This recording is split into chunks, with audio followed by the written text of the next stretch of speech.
ગુજરાતમાં ફરી એકવાર વરસાદી માહોલની આગાહી વ્યક્ત કરવામાં આવી છે। અંબાલાલ પટેલે વરસાદને લઈને મોટી આગાહી કરી છે। રાજ્યના કેટલાક વિસ્તારોમાં હળવા વરસાદી ઝાપટાની શક્યતા છે, તો ઉત્તર ગુજરાતમાં વાદળછાયા વાતાવરણ સાથે વરસાદની સંભાવના છે। મધ્ય ગુજરાતમાં છૂટાછવાયા વરસાદની આગાહી કરવામાં આવી છે। ઝાપટા પડી શકે છે। સૌરાષ્ટ્રના કેટલાક વિસ્તારોમાં હળવા વરસાદની શક્યતા છે, તો આગામી દિવસોમાં રાજ્યમાં વરસાદનું પ્રમાણ ઘટી શકે છે તેવી પણ જે આગાહી છે તે કરવામાં આવી છે। 24 ઓગસ્ટ આસપાસ નવી હવામાન પ્રણાલીની શક્યતા દર્શાવાઈ છે, તો ઓગસ્ટના અંતમાં બંગાળની ખાડીમાં મજબૂત સિસ્ટમ બની શકે છે। નવી સિસ્ટમની અસરથી ગુજરાત સહિત મધ્ય ભારતમાં વરસાદ થવાની જે શક્યતા છે, ઓગસ્ટની અંતથી સપ્ટેમ્બર શરૂઆત સુધી વરસાદી માહોલ બનશે અને 9મી સપ્ટેમ્બરની આસપાસ વરસાદ જે છે ગુજરાતમાં ફરી એકવાર શક્યતા દર્શાવી રહ્યો છે। 12મી સપ્ટેમ્બર આસપાસ ભારે વરસાદી ઝાપટાની આગાહી છે। સપ્ટેમ્બરના મધ્ય બાદ ગરમીમાં વધારો થવાની પણ શક્યતા છે, તો અરબી સમુદ્રની હવામાન પ્રણાલીથી ગુજરાતમાં ફરી વરસાદ આવી શકે છે। આગામી દિવસોમાં અમને ધીરે ધીરે ગરમીની શરૂઆત થશે, વરાપ રહેવાની શક્યતા છે, પરંતુ હમણાં તારીખ 14 આસપાસ હળવા વરસાદી ઝાપટા પડવાની શક્યતા રહેશે। ઉત્તર ગુજરાતના ભાગોમાં, મધ્ય ગુજરાતના ભાગોમાં અને દક્ષિણ ગુજરાતના ભાગોમાં પણ ક્યાંક હળવો વરસાદ, છાંટાછૂટી કે ઝાપટા પડવાની શક્યતા રહે। સૌરાષ્ટ્રના ભિન્ન ભાગોમાં પણ વરસાદી છાંટા, વાદળવાયુ કે હળવા વરસાદ ઝાપટા પડવાની શક્યતા રહે। એટલે ધીરે ધીરે હવે વરાપ થવાની શક્યતા રહેશે।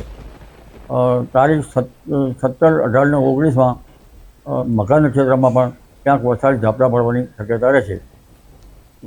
જો કે ભારે વરસાદની સિસ્ટમ હમણાં બનવાની શક્યતા ઓછી છે, પરંતુ તારીખ 24 ઓગસ્ટ આસપાસ બંગાળ ઉપસાગરના ભેજના કારણે ગુજરાતના ભાગોમાં વરસાદ થવાની શક્યતા રહેશે।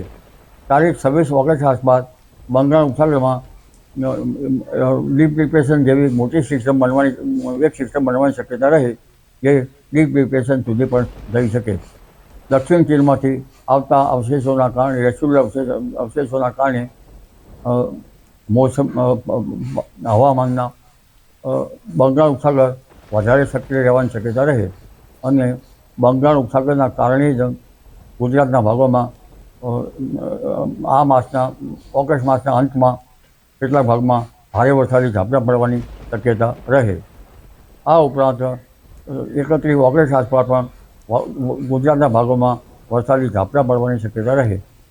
31 ઓગસ્ટ આસપાસનું વરસાદી પાણી સારું ગણાતું નથી, ત્યારે ખેડૂત ભાઈઓએ વરાપ થયે કૃષિ કાર્યો કરવા સારા રહે। 7થી 9 સપ્ટેમ્બરમાં પણ ગુજરાતના ભાગોમાં વરસાદ થવાની શક્યતા રહે। 12 સપ્ટેમ્બરથી ગુજરાતના ભાગોમાં ભારે વરસાદ ઝાપટા પડવાની શક્યતા રહે। દેશના ભાગોમાં પણ ભારે વરસાદ ઝાપટા પડવાની શક્યતા રહે અને 13 સપ્ટેમ્બર આસપાસ ગરમી પડવાની શક્યતા રહે। 23મી સપ્ટેમ્બર આસપાસ ગરમી વધવાની શક્યતા રહે। 10 ઓક્ટોબર આસપાસ પણ ગરમી વધવાની શક્યતા રહે। એટલે ગરમી વચ્ચે વરસાદ થવાની શક્યતા રહેતા વિષમ હવામાનની વિપરીત અસરના કારણે કૃષિ પાકોમાં રોગ આવવાની શક્યતા રહે। આ ઉપરાંત ગણેશ ચતુર્થીના દિવસોમાં પણ વરસાદ થવાની શક્યતા રહે અને અંબાજીના ડુંગરાળ ભાગમાં પણ